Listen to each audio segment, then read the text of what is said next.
Hello, good afternoon. My name is Victor Oguyinka.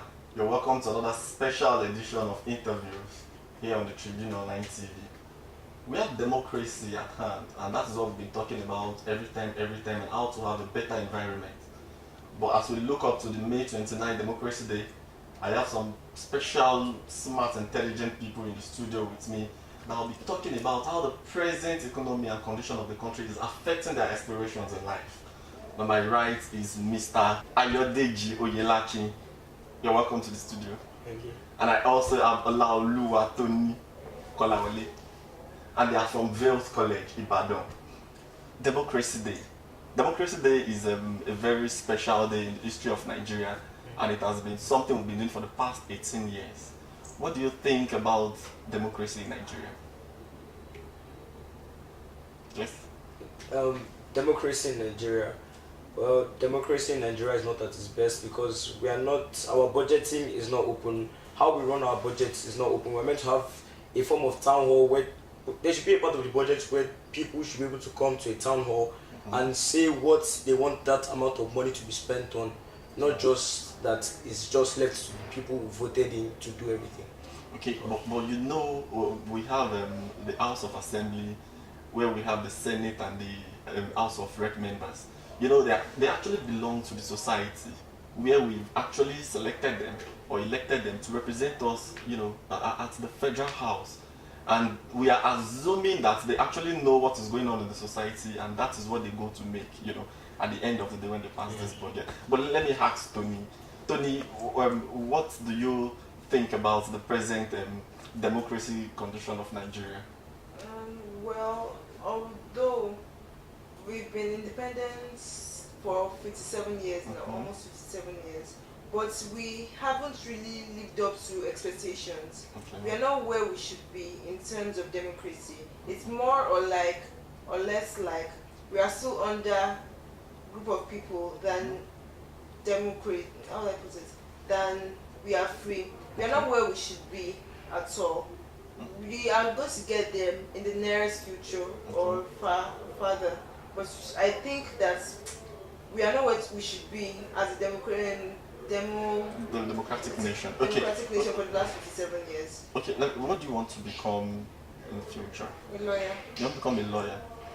What do you think? That means you must have been studying the judiciary very well and everything happening there. Is there anything you've noticed so far? You know, the way they run the judicial system.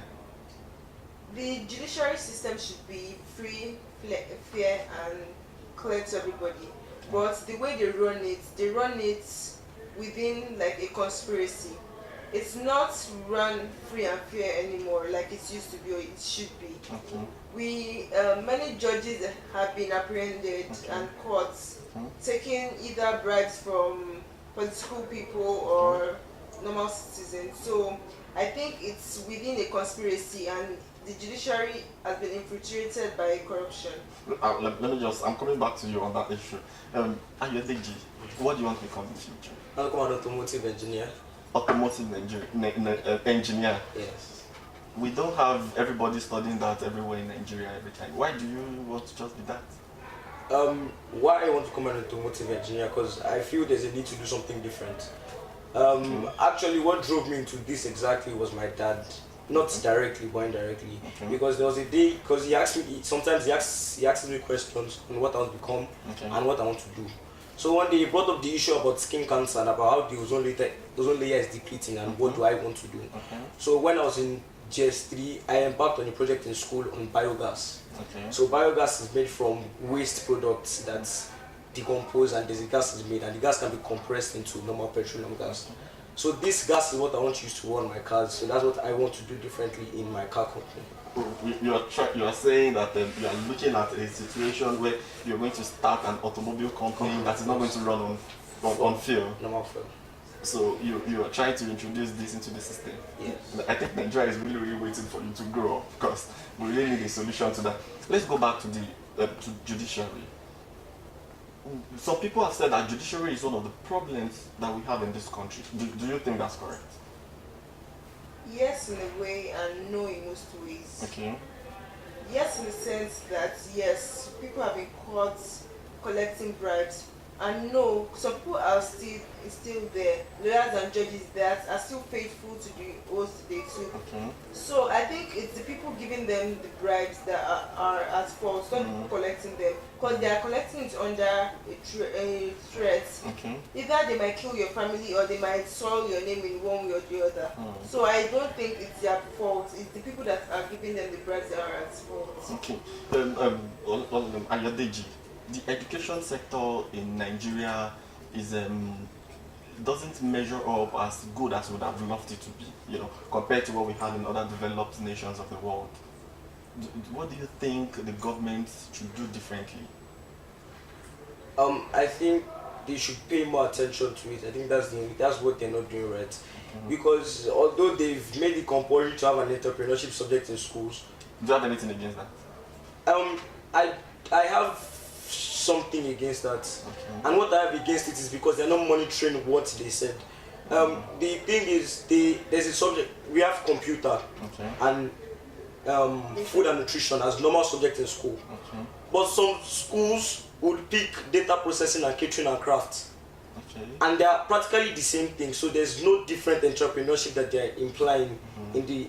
So I think an entrepreneurship subject should be all those kind of things that they see as similar, they should be scrapped out, and then new things, maybe like barbering or carpentry, then they should be more compulsory over those kind of things. So I think they should pay attention to what the schools themselves are doing and not just bring out a system and just leave it to them to pick whatever they want to do. Do you have anything different from what I said? No, I agree. You agree to tell everything. Okay, I want to ask both of you the same question, but I'll start with you first. If you've been following, what happens in the country when it comes to competition and prizes, these days it looks as if the number one choice of any youth is entertainment. When you see some entertainment shows, you discover that the prizes they eventually give the winner is way higher than what we see in schools. For example, if you go to a jet competition or a quiz and debate, competition, you may just end up getting a tab, a laptop, because they think that is what you need. But when you see another entertainment, in the entertainment world, you end up giving them huge sum of money. What do you have to say to that, Tony? I think it's your choice. Okay. It's by choice, and it's what you love. I personally, I love talking. I love gesticulating, bringing up ideas, arguing. So if I go for a debating competition or go for an oratory contest, I will be happy if I win, and even if it's a tablet or any other thing, no matter how small it is, because I love doing it. I'll be passionate about it. I want to keep doing it. But seeing that I can't relate with those that go for entertainment shows because I cannot dance and I have a terrible singing voice. But it's by choice. There are some people that are not really good academically or talking, but they can really sing. So it's by choice. I don't get jealous when I see things like that. I appreciate what I have because I'm using my talent. That's interesting. What do you have to say? I think what is important is encouraging people to do what they're best at, because you can't put too much pressure on academics, because we have some students in school who are not built academically, but they are good outside. For example, is sports and football. Footballers make the most money in the entire world, and sports people make the most money in the entire world, but nobody's complaining because they are doing what they can do and everything. Because if you look at it, they are also putting their lives on the line somehow, their bodies on the line, even in their profession. So I think it's all about praising people for what they are good at, and I think it's a good thing, because we're all talking about Nollywood and made in Nigeria products, so, and Nollywood is thriving, so I think you don't have any problem. You I don't, give them everything in the it's world. all about As long as it gives you enough time to do what you have to do. Yeah, what you have to do. That's very, very interesting. I think this is a new angle to this whole discussion. And of course, let me ask you this final question. In 20 years' time, you should be edging closer to that your aspirations you want to do in life. What should this country be expecting from you in 20 years' time?